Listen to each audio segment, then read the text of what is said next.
Este é o primeiro dos Salmos e é este o lembrete que nós queremos trazer à nossa igreja, à nossa vida, que é feliz aquele que medita na lei do Senhor. E nós vamos fazer isso. Já lemos o texto, Romanos capítulo 12, e agora nós vamos olhar especialmente para o versículo 9. O versículo 9 que foi lido numa outra versão, aquela que estou a usar, diz: o amor seja sem hipocrisia.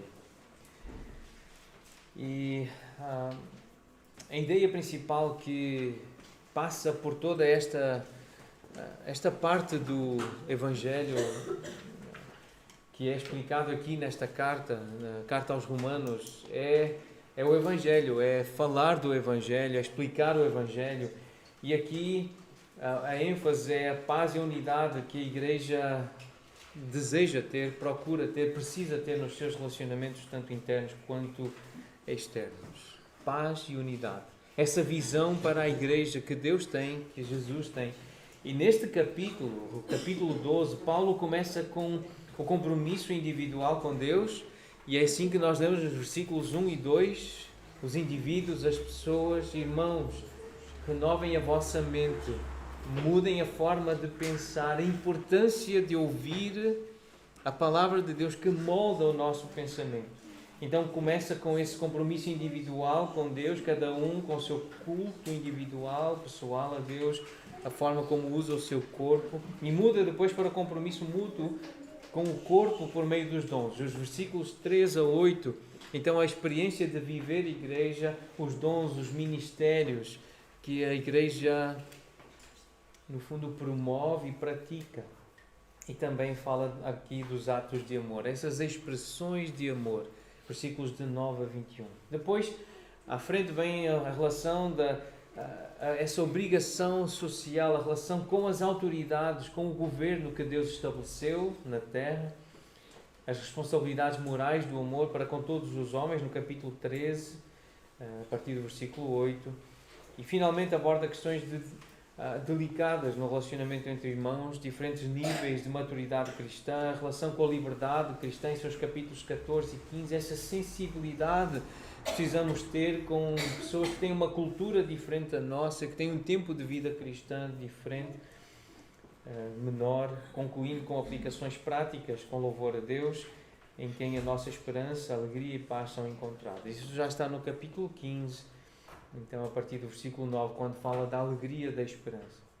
Então, à luz deste plano, do plano inigualável de Deus em conceder misericórdia aos redimidos, os crentes devem tornar a sua vida totalmente consagrada a Jesus e estabelecer o ritmo da sua vida espiritual por meio da constante recusa de ser dominado pelos padrões de comportamento dirigidos pela carne, isto é, pelo mundo. A carne que tem uma voz muito forte, que a desperta, que é o mundo.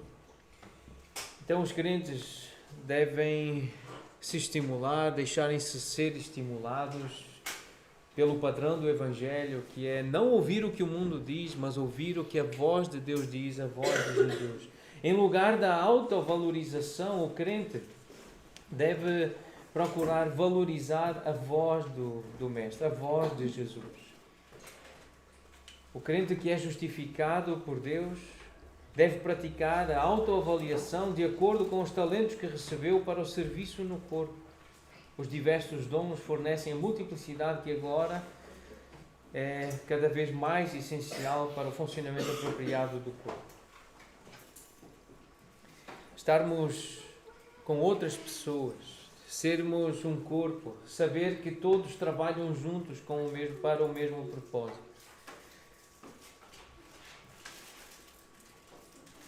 Às vezes existe essa tendência da comparação e da competição. Em Corinto, na igreja de Corinto, existia essa comparação, os irmãos compararem-se uns aos outros e competirem para ver quem era melhor. Mas o ideal de Deus, e Paulo apresenta isso, é que o corpo funcione em cooperação. Não em comparação, não em competição, mas em cooperação.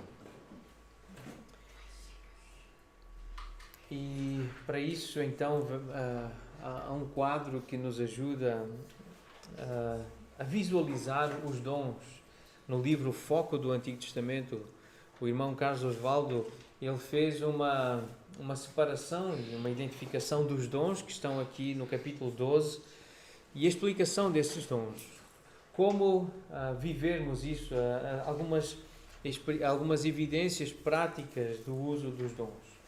Começa por referir-se ao dom da profecia, Paulo, quando ele diz no versículo 6, se profecia seja segundo a proporção da fé, de acordo com a fé. A profecia é a capacidade de falar em nome de Deus, de revelar a sua vontade. É alguém que conhece a palavra de Deus, é alguém que conhece a vontade revelada, expressa de Deus e que fala de acordo com essa vontade. Isto significa ler a Bíblia com atenção, lembrar do que está escrito e falar de acordo com o que está escrito. É assim que a nossa igreja tem entendido este dom. Nós, vivendo nesta época, vivendo nesta era, neste tempo, neste século, nós entendemos que não há nada de novo para ser revelado nem descoberto. O que Deus queria que nós soubéssemos já foi revelado. Nós vamos sendo iluminados, nós vamos tendo entendimento porque temos o Espírito Santo, nós vamos percebendo o que Deus quer que nós entendamos. Mas não há nada de novo. Tudo o que precisava ser revelado, o Senhor já revelou. Tudo o que é importante acerca da salvação, do relacionamento com Deus e com pessoas, já foi revelado. Então, nesse sentido, nós não estamos abertos a novas revelações que contrariem aquilo que já está revelado. Então, o que vier de novo, ou é inútil, ou é ilegal, é ímpio, é iníquo, nós não vamos abraçar. Nós fizemos uma decisão, nós ouvimos Jesus e os seus apóstolos, é assim que Deus fala connosco, nós somos uma igreja bíblica, nós seguimos as Escrituras Sagradas. Nós não estamos sensíveis, nem valorizamos sonhos e vozes de anjos, aparições. Por isso, Fátima não nos impressiona. Nós ficamos com as Escrituras. Nós ficamos com as orações dos apóstolos, com as orações dos salmos. Nós não aprendemos novas orações com anjos, ou com mulheres, ou crianças. Nós recebemos uma revelação que para nós é final e fiel. E nós ficamos com essa revelação. O serviço, quem for servir a igreja, que sirva. Interessante. Se vai servir, sirva. Não fica a dizer que vai servir. Se tem o dom do serviço, então sirva. O serviço é a capacidade sobrenatural de se dar para ajudar os outros. Quem tem o dom de serviço, quem tem o Espírito Santo nessa medida, nessa proporção, serve mesmo com dores, serve mesmo doente, serve mesmo indisposto ou cansado, porque tem um poder sobrenatural, tem o Espírito Santo. Quer servir, foi chamado para servir, vai servir, vai ser útil para os outros. Ensino. Então, que ensina, se tem o dom, que ensina, essa capacidade de descobrir e transmitir a verdade de forma convincente, persuasiva, é mostrar, olha, isto aqui é mesmo verdade, isto aqui é mesmo bom. Então, essas pessoas que têm o dom do ensino, elas procuram persuadir os outros, convencer os outros de que aquilo é importante e colocam paixão, colocam força, energia, oram, intercedem mas falam claramente, querem ser entendidos, querem que as pessoas prestem atenção, até as crianças. É difícil, sim, crianças que não estão habituadas a passar uma hora a ler um livro, é difícil, mas até para as crianças, até com as crianças, quem tem o dom do ensino quer falar e quer se fazer entender. Contribuição. Quem for contribuir, que o faça com sinceridade, com generosidade, sem motivações ocultas. A contribuição como dom espiritual é a capacidade sobrenatural de levantar e de doar bens materiais para a obra do Senhor, para continuar o ministério. O dom de liderança, quem for praticar, que o faça com diligência. E o dom de liderança é a capacidade de coordenar esforços e de facilitar o trabalho de outras pessoas no corpo. Há um outro dom mencionado aí, o de misericórdia. E quem for exercer esse dom, que o faça com alegria. O dom de misericórdia normalmente envolve situações tristes, situações difíceis, em que nós sentimos dor por alguém que está a sofrer. Mas que o faça com alegria, porque está a servir ao Senhor, por estar a ser útil nas mãos de Deus. Essa é a capacidade de perceber e preencher diversas necessidades no corpo, de suprir essas necessidades. E é assim que nós vamos cooperando uns com os outros. Estes são alguns dos dons que vão, pelo exercício da igreja, vão fortalecendo a igreja, que vão edificando assim a igreja, vão mostrando o amor de Deus. Como era o caso em 1 Coríntios, Paulo passa de uma descrição de dons, e ele fez isso no capítulo 12 também, da primeira carta aos Coríntios, faz aqui também neste capítulo 12. Mas uma descrição de dons variados para a forma de tais capacidades, como podemos servir o corpo. O restante dos relacionamentos interpessoais e o corpo deveriam ser exercitados num espírito de amor e de auto-entrega. Tem que haver sacrifício. Temos que nos entregar. Temos que pensar nos outros, pensar na igreja. E esta expressão de auto-entrega, de auto-sacrifício, algumas frases que eu já ouvi, que fui colecionando sobre esta ideia estas frases vão moldando o nosso entendimento sobre ser igreja. Uma delas diz assim: não se exige muito de um homem para ser um cristão. Apenas se exige tudo de Deus. Eu vou repetir. Não se exige muito de um homem para ele ser crente, ser cristão. Apenas se exige tudo. Não é muito, é tudo. Ser crente exige tudo de nós. Outra frase muito semelhante: a taxa de entrada para o reino de Deus é gratuita. Não é nada. Para entrar no reino, fazer parte do reino, não, o preço é zero. A taxa é nada. Mas as taxas anuais, diárias, elas custam tudo. De novo, custa muito caro. Custa-nos tudo.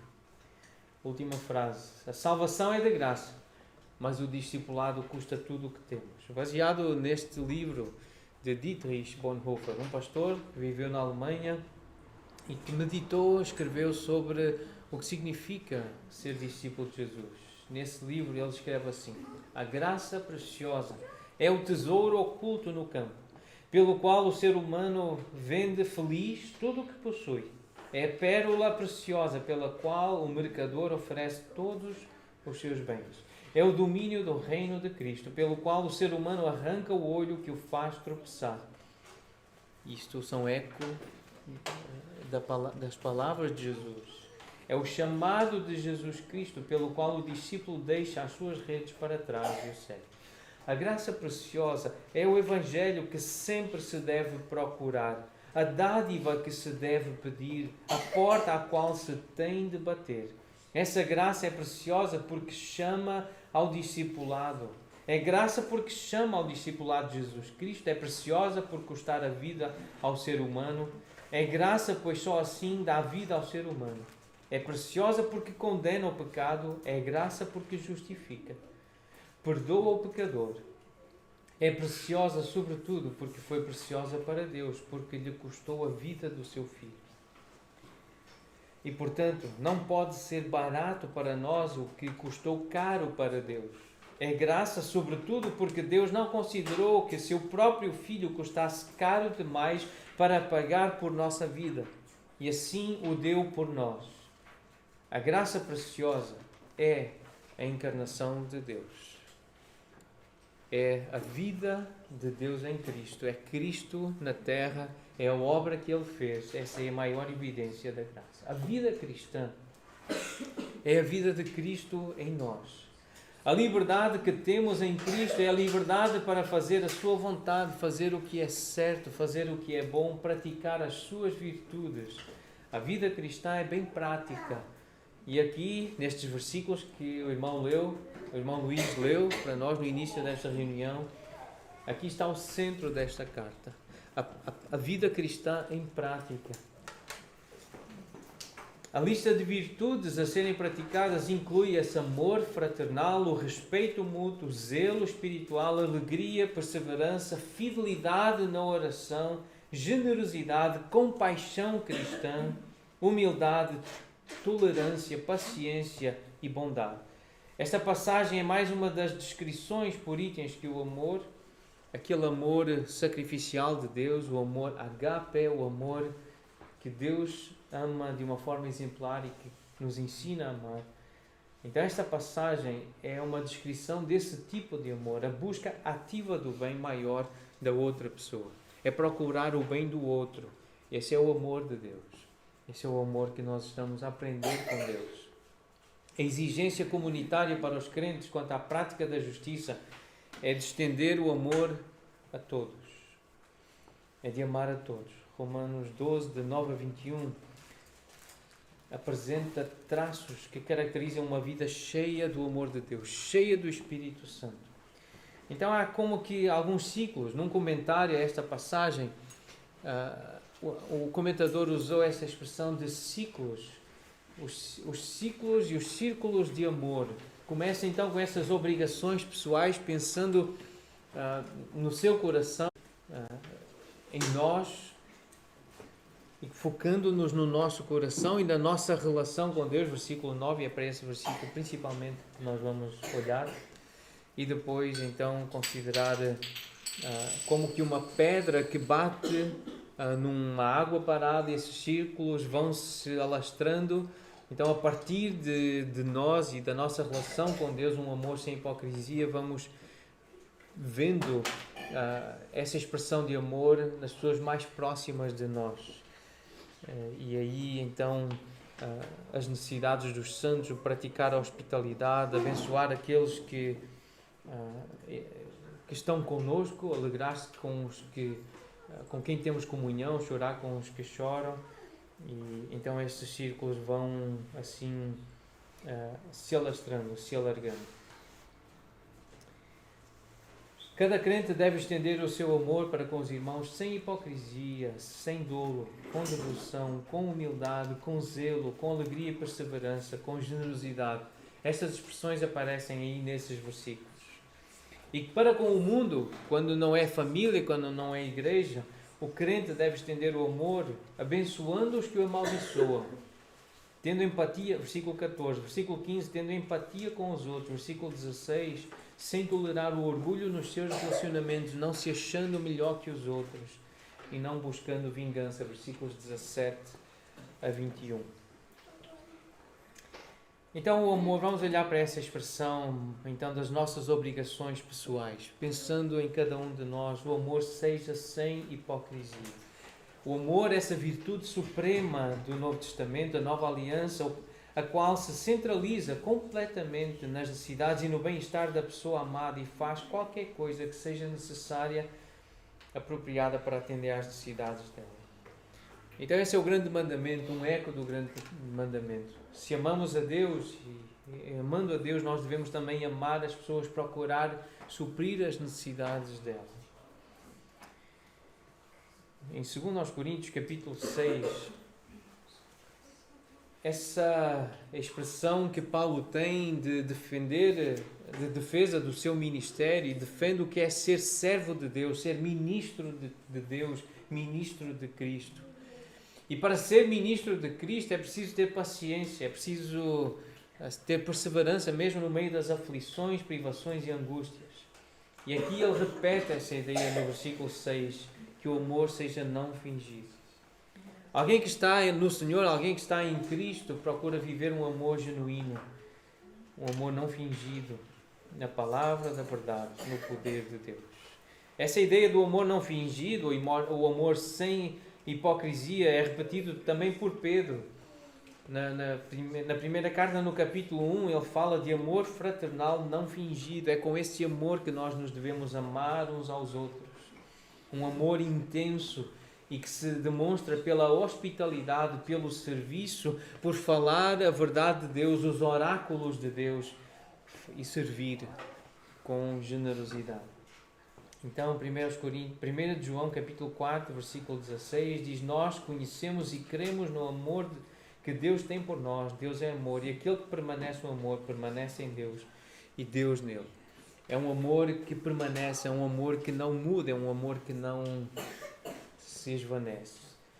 Esse é o amor de Deus, um amor contínuo, constante, crescente, um amor que fala, por isso repreende, consola quando necessário, corrige, porque há amor.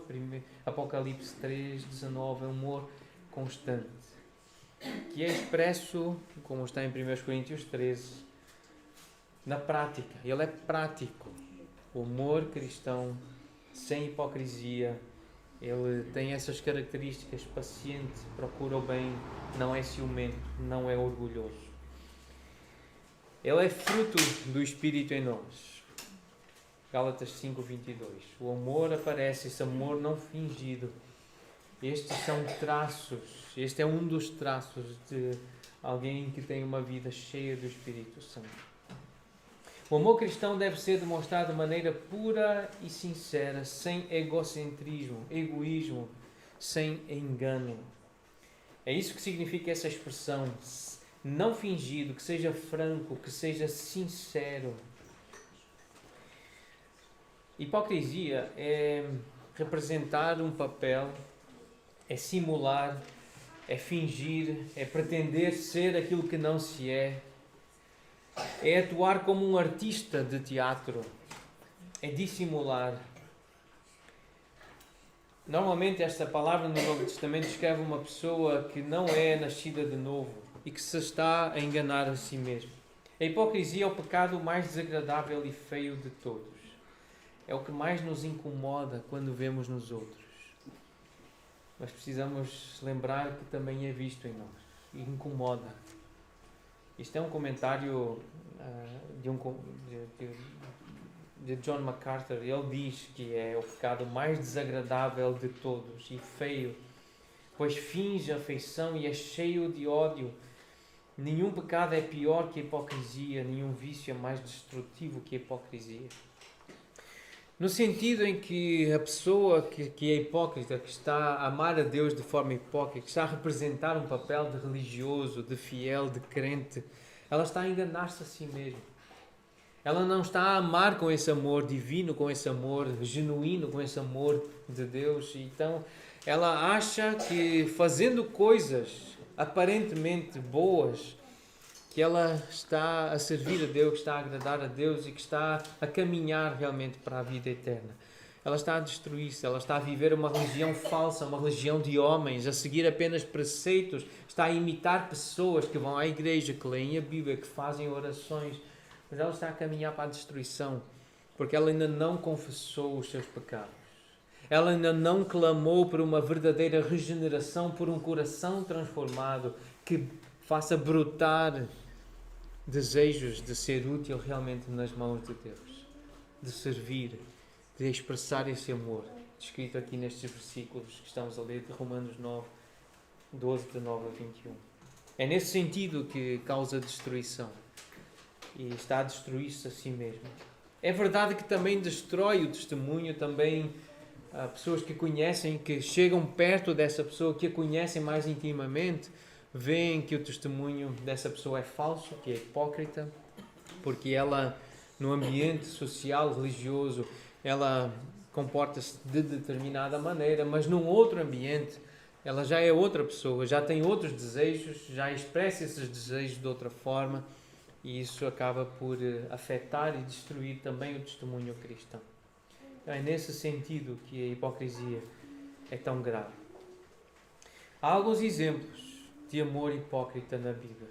Algumas histórias que estão escritas também para nos ensinar e para mostrar algumas formas em que esse amor hipócrita pode ser demonstrado. Em 2 Samuel capítulo 20, a conversa que Joabe tem com Amasa. Amasa era também um general do exército, ele que seguiu Absalão, e Joabe, que tinha ficado com Davi, quer vingar, quer matar Amasa e faz-lhe esta pergunta: vais bem, meu irmão? Uma pergunta que parece demonstrar preocupação e carinho. E com a mão direita lhe pegou a barba como que para o beijar, mas tinha na outra mão uma espada, e com essa espada feriu Amasa no abdômen e lhe derramou por terra as entranhas, e não o feriu segunda vez. Não foi necessário, aquela ferida foi suficiente para o matar, e Amasa morreu. Vais bem, meu irmão? E como que para o beijar vai e mata Amasa. O Salmo 55 descreve essa realidade que Davi viveu e que, apontando para Jesus, que Jesus viveu e que muitos cristãos vivem num contexto de fé, num contexto de comunhão na igreja. O Salmo 55 fala dessa realidade que acontece até na igreja. Tu, homem, meu igual, meu companheiro e íntimo amigo, juntos andávamos, juntos nos entretínhamos e íamos com a multidão à casa de Deus. Esta ideia de vamos juntos adorar a Deus. Versículo 21 descreve como é a boca desse hipócrita. A sua boca era mais macia que a manteiga, porém no coração havia guerra. As suas palavras eram mais brandas que o azeite, contudo eram espadas desembainhadas. Ferem e destroem e matam. Procuram matar, palavras que procuram destruir a alegria, a paz. O Salmo 55 descreve isso. Em Provérbios 26 também há uma descrição desse tipo de amor dissimulado, amor hipócrita. Na verdade, um falso amor. Aquele que aborrece, aquele que odeia, aquele que não ama, dissimula com os lábios, mas no íntimo encobre o engano. Quando te falar suavemente, não te fies nele, porque 7 abominações há no seu coração.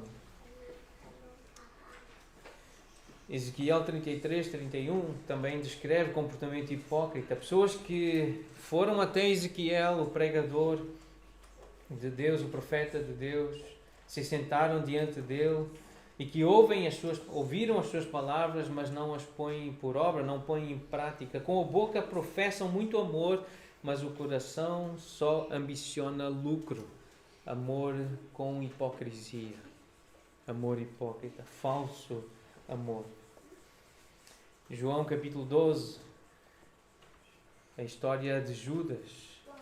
Preocupado com aquele desperdício daquela mulher que quis adorar a Deus com uma oferta extraordinária, generosa. Ele pergunta: por que não se vendeu este perfume por 300 denários e não se deu aos pobres? Já que eu amo os pobres, por que não se deu esta oferta aos pobres? Disse ele, perguntou ele. Mas o Espírito Santo interpreta o que ele quis dizer. Versículo 6. Ele não tinha cuidado dos pobres, ele não amava os pobres, mas ele era ladrão e, tendo a bolsa, ele tirava o que nela se lançava. Não era amor pelos pobres. Era um amor hipócrita. Esse mesmo que se aproxima de Jesus.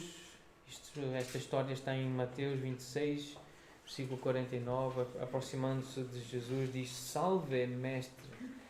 E a expressão que ele usa, salve, é uma expressão de alegria, de contentamento, regozijo. Salve, alegra-te, que alegria ver-te, ó mestre. E beijou. E a palavra grega que traduz esta expressão beijar aqui diz um beijo com ternura. Beijar eternamente, com ternura. E nós conhecemos o fim da história. Era um sinal para atrair, para entregar Jesus para ser morto, preso e morto. Mas havia um discurso de regozijo, de alegria, e houve um gesto até de ternura, um beijo. 1 João 3,19, esta advertência séria. Filhinhos, não amemos de palavra, nem de língua, mas de facto e de verdade. Vamos mostrar na prática o nosso amor. Vamos mostrar que realmente conhecemos Deus, conhecemos o amor de Deus, que temos o Espírito em nós que nos capacita a ser úteis verdadeiramente num lugar, num povo como este, num contexto como este. Não amemos de palavra, com hipocrisia, com falsidade, com arte de representação, mas vamos amar de facto e de verdade. As pessoas anseiam, as pessoas precisam, elas andam à procura de amor verdadeiro, de amor sem hipocrisia. Se as pessoas percebem, ou quando elas percebem que os crentes se amam sinceramente, nós acreditamos que as pessoas são atraídas à igreja e, consequentemente, são atraídas a Cristo. Mais importante do que serem atraídas à igreja, as pessoas serem atraídas ao cabeça da igreja, ao Senhor da igreja, que é Jesus. Jesus deixou este mandamento de nos amarmos uns aos outros, como Ele nos amou, para que seja conhecido esse facto de sermos discípulos dEle, sermos seguidores dEle. É se nos amarmos uns aos outros, sem hipocrisia, com o amor genuíno, que nós vamos mostrar que Cristo nos ama e que Ele é Salvador e que Ele é o Redentor. Então, uma forma prática de aplicar isto que nós vimos sobre amor não fingido, amor verdadeiro. Amar a Deus é desejar estar com Ele. Isso implica fazer sacrifícios. Sacrifício de orar. Nós sabemos como é difícil orar. Todos nós temos confessado as nossas lutas com oração.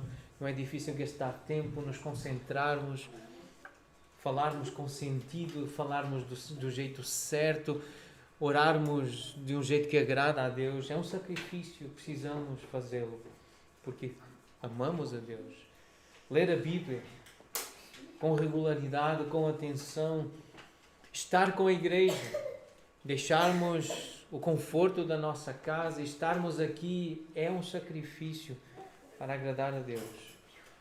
Obedecer, purificar a mente, o corpo. É assim também que agradamos a Deus.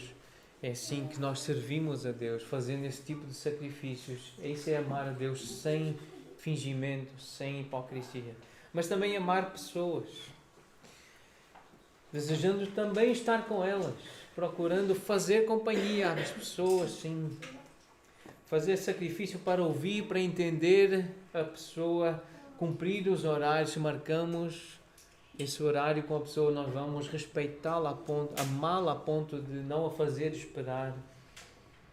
Nós vamos fazer tudo para sermos pontuais. Também vamos ajudar, se for necessário, com uma limpeza, com uma arrumação na sua casa, num espaço que esteja a ser usado para reuniões. Nós vamos dar ofertas, dar dinheiro. Nós vamos abster-nos ou privar-nos de algo que apreciamos por causa dos outros, por causa das pessoas que nós amamos. Porque aquilo que nós apreciamos pode prejudicar o irmão, e porque amamos o irmão, nós vamos nos privar de algo que até podemos usufruir, mas nós abstemos-nos disso porque amamos o irmão. Isto é bem prático. Isto é muito Romanos 14 e 15. Deixarmos de fazer aquilo que gostamos de fazer e que até podemos fazer por causa dos outros. Isso é amar sem fingimento, é amar sem hipocrisia, é amar genuinamente.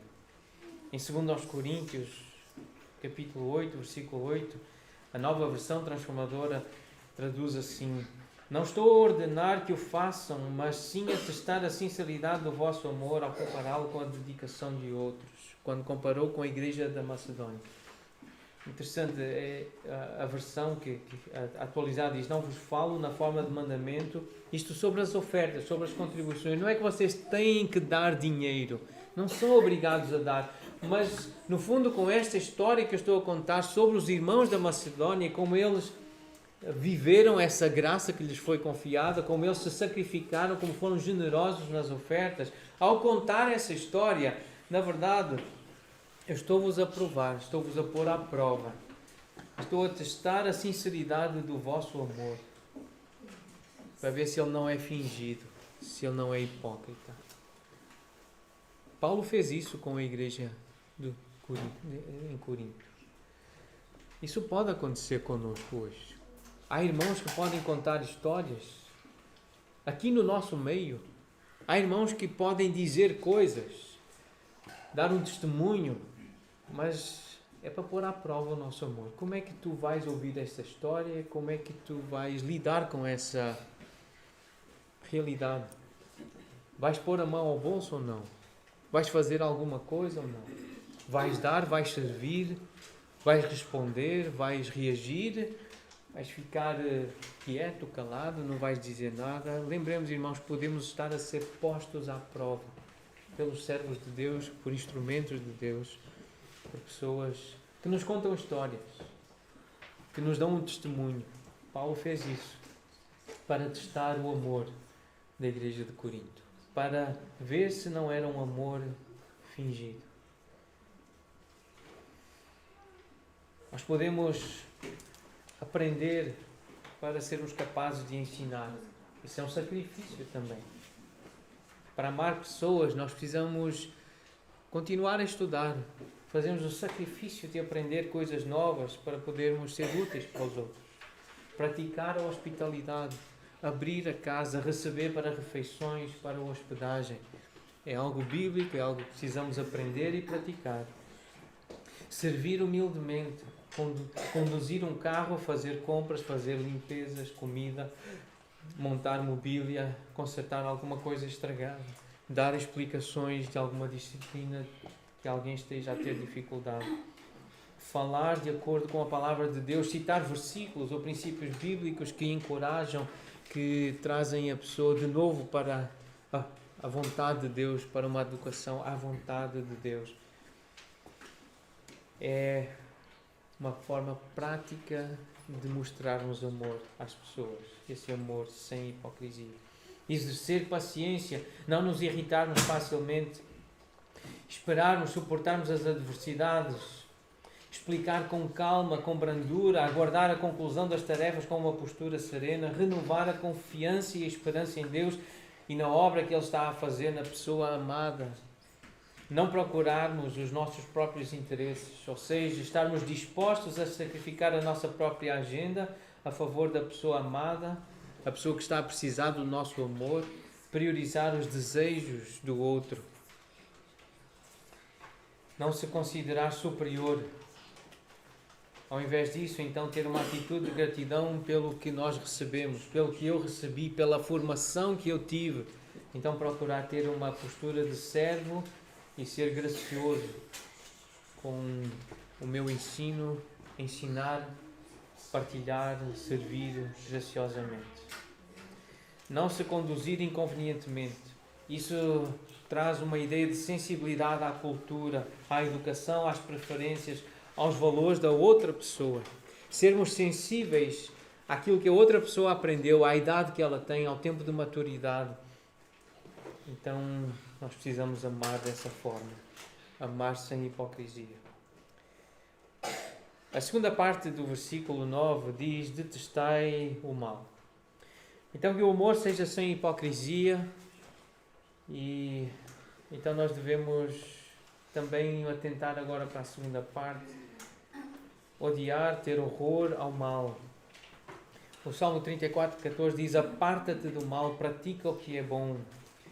E o Salmo 97:10 diz: detestai o mal. Vós que amais o Senhor, detestai o mal.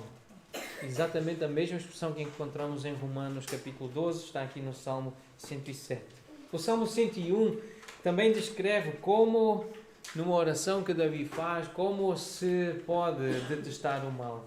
É não colocando coisa injusta diante dos nossos olhos, é aborrecendo o proceder daqueles que se desviam, Que esteja longe de mim o coração perverso. Eu não quero conhecer o mal.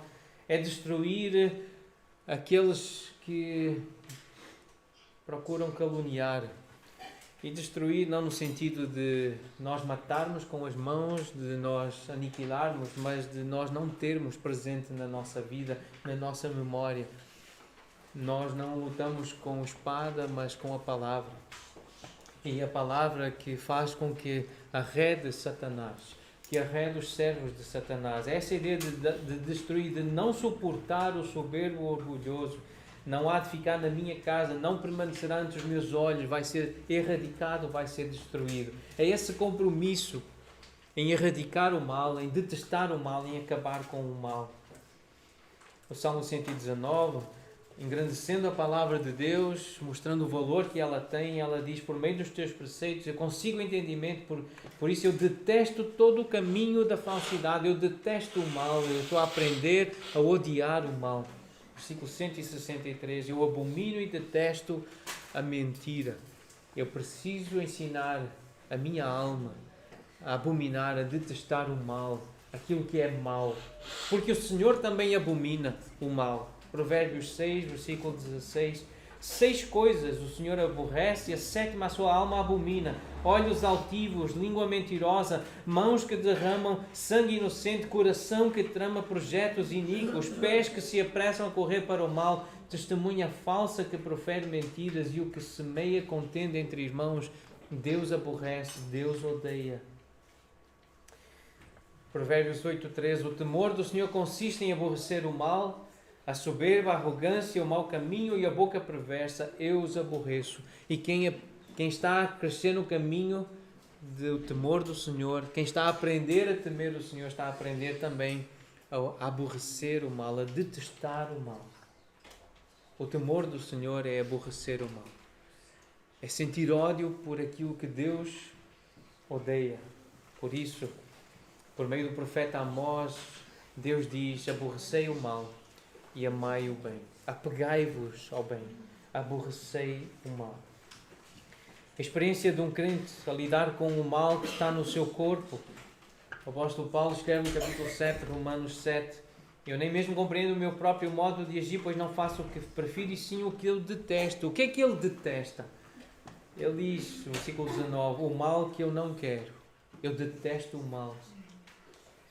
Mas é isso que eu sei que eu luto para fazer, mas eu estou a aprender a detestar o mal. Eu quero fazer o bem, eu encontro a lei de que o mal reside em mim e eu odeio esse mal. Eu detesto esse mal.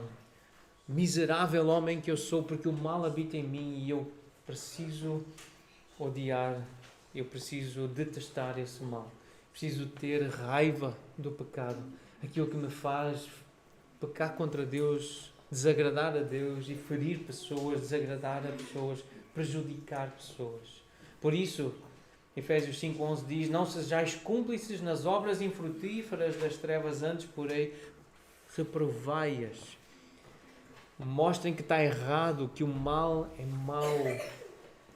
Reprovem as obras infrutíferas das trevas. Hebreus 1:8. Acerca do Filho é dito: o teu trono, ó Deus, é para todo sempre. E o cetro de equidade é o cetro do seu reino. Amaste a justiça e odiaste a iniquidade. Por isso Deus, o teu Deus, te ungiu com óleo de alegria. Foi assim com Jesus e será assim também conosco. Se nós aprendermos a odiar a iniquidade, a odiar a mentira, a falsidade, a odiar o mal, também seremos ungidos com o óleo de alegria. Sentiremos essa alegria e proporcionaremos essa alegria aos outros. Então nós precisamos aprender a chamar mal ao que Deus chama mal. Em Isaías 5:20 nós lemos esta advertência: ai dos que ao mal chamam bem e ao bem chamam mal, que fazem da escuridão luz e da luz escuridão, que põem o amargo por doce e o doce por amargo. E nós sabemos que há pessoas a fazer isso. E nós sabemos que essa é a nossa tendência. Então, aprendamos com Deus a chamar ao pecado, pecado. O que é mau, vamos chamar de mal. E afastar-nos do mal. abandonar relacionamentos, vamos abandonar lugares, vamos parar com conversas do mal, coisas que fazem mal, que nos fazem mal, que fazem mal aos outros, que trazem um mau testemunho. Vamos nos afastar dessas coisas. É uma forma prática de nós mostrarmos que entendemos este ensino apostólico, esta verdade bíblica: detestai o mal. Reprovar ideias e atitudes malignas. É dizer: isso aqui está errado. Eu vou reprovar. Isso aqui não passa. Isso não vai passar à frente. Isso não vai continuar na minha mente. Isso não vai continuar na minha língua, porque isso está errado. Eu vou reprovar. Eu não vou continuar a agir assim. Eu vou parar com esse comportamento. Eu vou detestar o mal. E por fim, apegando-vos ao bem. Nós já cantamos este salmo: feliz o homem que não anda no conselho dos ímpios, mas o seu prazer está na lei do Senhor. Medita, está apegado ao bem, está apegado àquilo que é bom. Em Atos 11, com firmeza de coração, permanece no Senhor. Em 1 Tessalonicenses 5, seguir sempre o bem entre vós e para com todos. Isso é estar apegado ao bem. É fazer o certo. É continuar a lutar para mostrar o certo. É seguir a paz com todos e a santificação para podermos ver o Senhor. É seguir a paz. É perseguir. Em 1 Pedro diz: buscar a paz, praticar o que é bom, empenhar-se para alcançar essa paz. É um trabalho, é um sacrifício. Então nós precisamos aplicar isso à nossa alma, à nossa vida, ensinar a ter prazer na leitura e na meditação da Palavra de Deus. É lembrar o quão bem nos fez a leitura de alguns dias atrás ou de ontem. Aquela exposição bíblica, aquela meditação, como aquilo me fez bem, como aquilo me abriu os olhos. E nós estamos assim a ensinar a nossa alma a ter prazer no dia de amanhã em fazer de novo a leitura bíblica. Eu vou ler de novo, e vou ler de novo com atenção, porque eu sei que me vai fazer bem de novo. A Bíblia restaura a alma. A lei do Senhor, ela é perfeita. E ela vai restaurar a nossa alma, ela vai corrigir, ela vai nos fortalecer. E é assim que nós ensinamos a nossa alma a ter prazer em ler a Bíblia. Porque ela vai nos ensinar sobre o que é bom, o que é certo. Alegrar-se, firmar-se, permanecer no Senhor. É no Senhor que nós temos que nos alegrar e temos que aprender a sentir essa alegria de estarmos em paz com Deus por causa do que Jesus fez por nós. É permanecermos. É o nosso relacionamento com Jesus. Mesmo que o nosso relacionamento fique impedido com algumas pessoas, fique prejudicado, mas o foco tem que ser com Jesus, a nossa vida de oração, a nossa dependência dos conselhos dele. E depois com os outros, então, praticar o que é bom, buscar a paz. E por paz é essa prosperidade espiritual, que essa pessoa conheça mais de Deus, conheça mais desse amor genuíno, e então ela seja rica espiritualmente. Ela entenda o quão importante é o amor de Deus no seu coração, conhecer a vontade de Deus e buscar isso com empenho, esse amor, essa prosperidade espiritual da pessoa. Então nós vamos orar isso, nós vamos pedir a Deus mais uma vez: Senhor, é este tipo de palavras, é este tipo de atitude que eu quero que esteja no meu coração, este tipo de pensamento, de meditar, que eu quero que esteja em mim. Coisas que te agradam, coisas que tu chamas de boas, coisas boas para ti. A ti, Jesus, tu que és a rocha, o Redentor, é a ti que eu quero ser agradável aos teus olhos. Há uma canção baseada no Salmo 19 que nos ajuda a orar desta forma. Gostaria que os irmãos ficassem de pé para poderem cantar esta oração. Que as palavras dos meus lábios e o meditar do meu coração agradem a ti, que sejam boas, que expressem esse bem que eu recebo de ti.